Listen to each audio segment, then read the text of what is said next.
Now, this has to be the most bizarre thing that I have seen in politics since I started following, so it's a couple of decades now.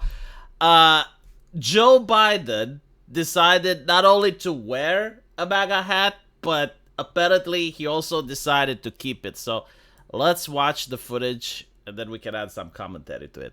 There's a little more to the story. I was struck by this sentence in the BBC, Emily. It said the daughter of the man who swapped hats with the president said Biden kept the Trump hat. So when I first saw it, I thought that it's Photoshop. I thought that it's AI. I genuinely didn't think that he actually took a hat, placed it on top of his head, and then allowed himself to be photographed. Huh? Yeah. You remember your name? I don't remember my name. I'm slow. You're an old part. You're an old part. Yeah, I know, man. I'm an old guy. And you're an old part, right? I know you would know about that. What? About being old. Oh, I know. All right. I'm a young timer. I'm not gonna lie, this is a wholesome interaction. Most politicians seem to be disgusted when they meet the political supporters from the other side. I mean, I just want you to imagine, politicians from Europe, the Greens from Germany, like meeting members from the AfD. Their faces would turn into grimaces. They're like, oh, that's icky, that. But it seems that Joe Biden is willing to engage with this guy and he's being friendly, all right? So far, so good. You know, he reminds me of the guys I grew up with. There was always one in the neighborhood. Well, I'm the only one. There you go, man. I need that hat. Want my autograph? Like, he is asking for it. He's asking for it. By the way, we still have to remember, this is the president of the United States. Like, I like the fact that the mainstream media has moved on. They noticed the debate and they were questioning the mental faculties of the guy for weeks until he dropped out of the race and Kamala took over. But he is the de facto president of the United States, which I guess proves that literally anyone can be president. Like, I don't want to hear the nonsense of, well, this candidate is presidential enough. No. Literally anyone at this point can be the president.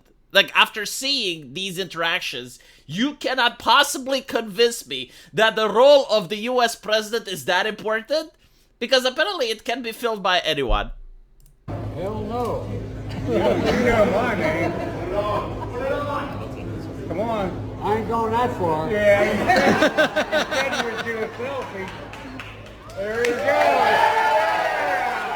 Right, so here's my analysis on this. You can explain this in two ways. Number one is that Joe Biden is not entirely there.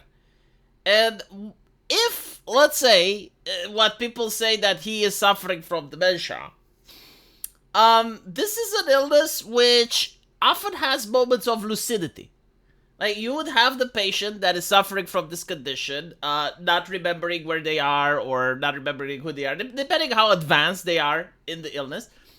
But sometimes they have, like, these moments of clarity, and I do think, like, this is one of them. I do think that Joe Biden is aware of what's happening because he is engaging in banter with this guy, and he even says, I'm not going this far, meaning that he understands the implication of putting the hat on. So I don't think it can be explained by suggesting that he doesn't know what's happening or he doesn't understand or he's making a gaffe. No, I think he is genuinely aware of what he is doing in this particular thing. So the question is then why? Why is he doing it? And I think he may be bitter. I think this is the explanation. I think he may be bitter because he wanted the next 4 years of presidency. I think he wanted to run for president again. And I think the way that the Democrat Party has treated him is very unfairly. The fact that they allow him to get this close to the election, to the point where they just ushered Kamala in without having a primary, without allowing for other Democrats to try to compete against Kamala, I think it's very damaging for their democracy, as the Democrats likes to say. But yeah, I genuinely believe that he's giving the middle finger to everyone around him that he feels betrayed him. And also, he knows that this isn't going to achieve much. I don't think, like, anyone is going to change their votes over this. Like, I don't think there's any independents or any Democrats that like Joe Biden and would be like, you know what? I get the symbolism. I get what he's trying to do, so I'm going to change my vote. I don't think, like, there's a significant group of people that this action would cause a move in the needle of the polls, but it's still interesting. I genuinely interpret it as him being really fed up with what they've done to him.